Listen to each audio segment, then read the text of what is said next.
Shambhala Music Festival 2014. You're tuned into spliffbreaks.com. I'm your host, John Z, and I'm chilling with none other than DJ Newmark. How you doing, my man? Thanks for having me, man. How you doing? I'm having a great time. At Shambhala, it's kind of hard to have a bad day here. Yeah, man. Yeah, man. The fever, lockjaw.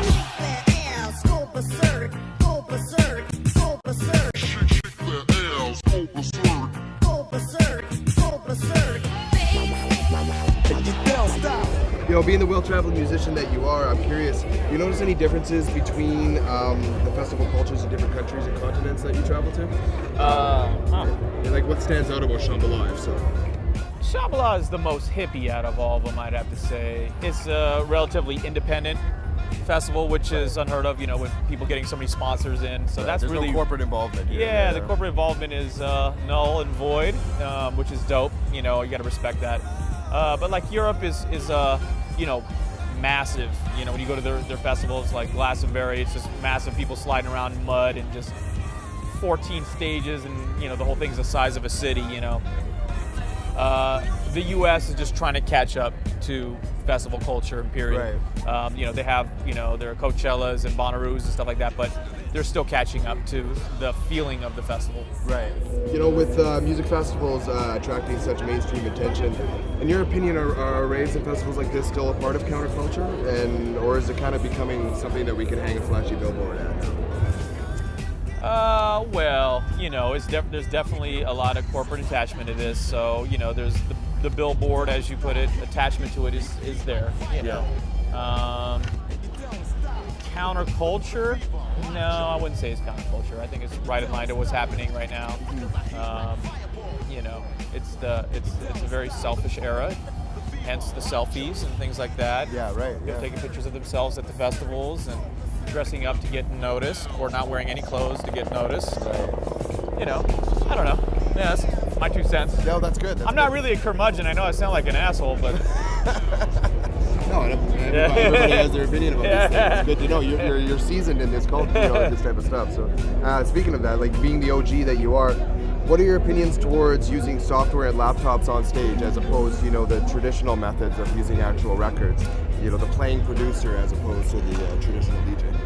I don't really care what people use on stage. There's a lot of my peers and I guess you know, journalists and other DJs get really involved with, they're not using turntables or vinyl or whatever it might be. I don't really care as long as they rock the crowd. I'm like, you know, if you found a lane, you know, and you run with it, I'm like, hats off to you. You deserve all the props you could possibly get, you know.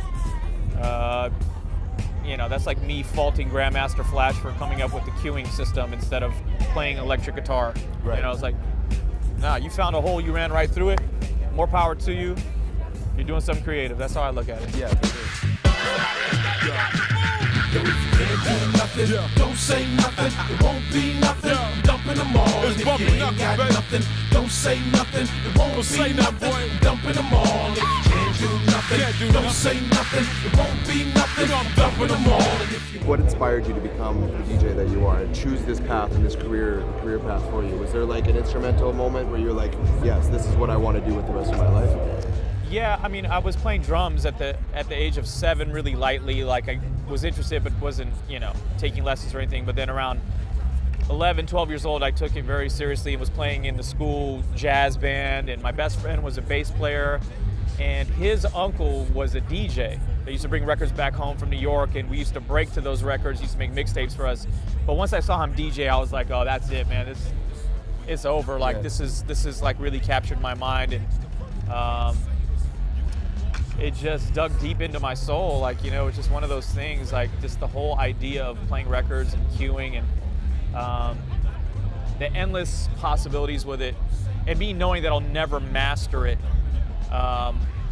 was really, really cool. Like, you know, and like when people say, oh, he's a master turntablist, or even he's a master drummer, there's no such thing in art.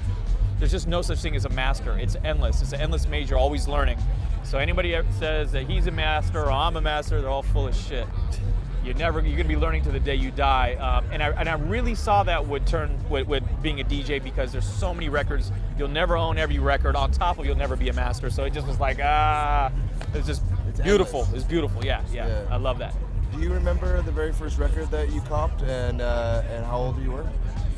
Roxanne by UTFO was what really got me into hip hop, and then of course I collected all their stuff and all the Full Force production stuff, and Rapper's Delight. I heard it, but I wasn't. It didn't draw me to buying records just quite yet. Yeah. I had to hear drum machine programming for me to go, oh, why are the drum sounds so big? Why is it stealing the bad boy image out of the drum sounds from like AC/DC and rock, which were the kits I was trying to mimic. I was trying to mimic those breaks. Right.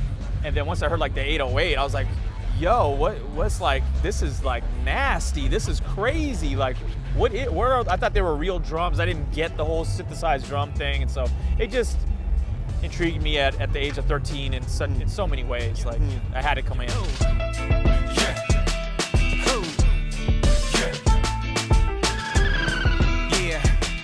I don't just want money, it's time to get paid. Betting this game, I ain't trying to get made. I'm the type to turn lemons into lemonade. I'm the type to turn women. Time to get laid, foreplayed on my life. I imagine, as you get more recognition for your music in time, and as you became more popular, that you would have gotten an abundance of influences, good and bad, throughout your life, from all different types of sources. I'm just wondering how you've managed to keep yourself rooted in a culture where you've gained so many influences, and like, how do you stay pure to like what Newmark does? Just staying a fan. I'm always a fan. I'm always going up to people and just like, getting autographs and like just complimenting them on their work and buying their music still. I don't really download music for free still. I'm very old school in that way. I buy music all the time, and I like to hear what's going on currently around me, as well as dig in the past, of course. So staying a fan with old soul and funk and cumbias and Brazilian music, and as well as the current hip hop stuff that's around me has kept me rooted in the thing I love the most, this music. Sick. So talk about your new project with Slim Kid Trey from The Far Side, and how the heck do we get The Far Side and Slim to come to Shambhala next year? Well, the second part of that question has nothing to do with me. That's an agent question. Put in a good word. Okay? But no, I definitely will. Those guys perform all the time. They got a killer show too. They do. But me and Slim Kid Trey just got together, and we recorded one song. We liked it, and then our original idea was to form a super group. Like me, him, maybe someone from Rieu, and like kind of like move around, like, and put together like a super group from the middle school era. Right. But we started recording, and then we just kept recording, and then the songs just kept coming out exactly the way that we wanted, and it was kind of like, we're looking at it like, well, maybe we should just keep going, just kind of be like water and let it flow, and that's what ended up happening, and the album's gonna come out on Delicious Vinyl on September 9th. Cool. Yeah, man. How does DJ Newmark define happiness? Oh, God. Peace of mind, really.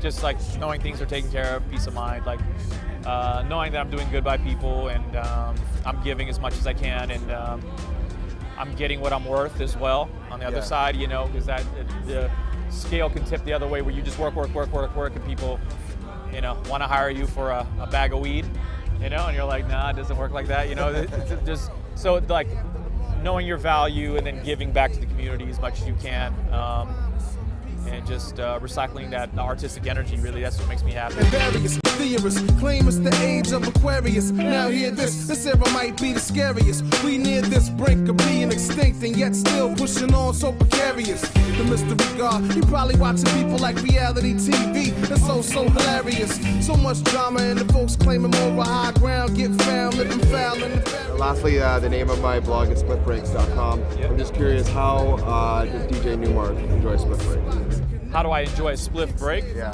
Usually with both, a spliff and a break. Yeah. Yeah, I mean, I enjoy I enjoy listening to music and breaks by being in the lab, and coming home from a long digging trip on the road on tour, and going through the 45s and seeing what came up, on the trip. Harvest the crops. Nice.